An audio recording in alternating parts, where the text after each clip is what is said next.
Nous sommes le 28 mai 2026. Nous apprenons par voie de presse que Fabrice Rigolet-Rose, le préfet de Loire-Atlantique et des Pays de la Loire, part fin juin. En ce jour de l'abrogation du code noir, et non, hélas, de l'annulation du code noir et de l'ensemble des textes qui s'y articulent au cœur de notre système juridique, nous constatons que le racisme systémique présent dans notre État est loin d'être éradiqué. En effet, le 4 février dernier, notre préfet sortant a validé le projet de centre de rétention administrative en permettant de le classer, de le qualifier de projet d'intérêt général. Ce CRA, qui risquerait de nous coûter plus de 40 millions, sans compter les frais de personnel annuels de 8 millions d'euros, serait construit en prolongement de la maison d'arrêt, actuellement suroccupée à 200%, sur une zone boisée, sanctuarisée, qui s'appelle le Bois dormant. Elle est sur une tête de bassin versant. Aberration écologique, indignité des droits humains. Actuellement, une consultation du public est ouverte jusqu'au 23 juillet. Vous pouvez y contribuer et donner votre avis sur le projet de CRA. Mascarade, elle est essentiellement axée sur le volet environnemental du projet de CRA. Le 10 mai, horrifiés, nous avons constaté une contribution, la numéro 199 à cette consultation du public. Il y était dit que les personnes noires devraient être en centre de rétention, mais la personne a utilisé le terme de camp de concentration. Les personnes noires, mais aussi les enfants, et les noirs avec des papiers. Nos associations ont constaté que cette contribution a été laissée sur le site officiel de la préfecture du 10 mai au 26 mai dernier. Comment la préfecture a-t-elle pu laisser un tel texte sur un site officiel qui est diffamatoire et raciste?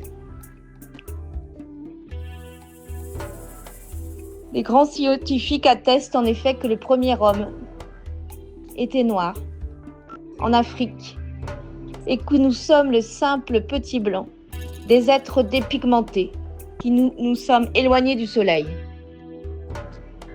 Je me bats pour l'égalité, la dignité.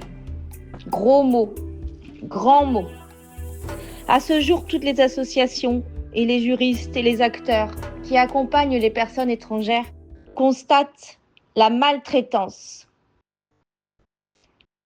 Et le mot est faible de l'ensemble des personnes accompagnées.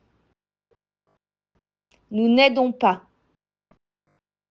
Chaque personne est digne des respects riches et elle est notre égale. Je réitère le fait qu'un centre de rétention administrative ne peut se faire sur le territoire français. Ce projet est post-colonial, raciste, coûteux, inutile, patriarcal. Pour les personnes qui s'interrogeraient, le renvoi dans les pays des personnes est à hauteur de 20% si on se compare avec les chiffres du CRA de Rennes. 20% de retour de renvoi dans le pays d'origine. Le CRA de Nantes accueillerait 140 hommes étrangers dont le seul délit est de ne pas avoir le bon papier au moment de leur interpellation. Aujourd'hui, nous pouvons parler de rafles dans l'espace public de personnes racisées, juste en lien avec leur apparence physique. Nous avons aussi beaucoup de maltraitance envers les personnes fragilisées à la rue, quelle que soit leur couleur de peau. L'indignité touche aussi les plus vulnérables, car la pauvreté, apparemment, n'est pas respectable.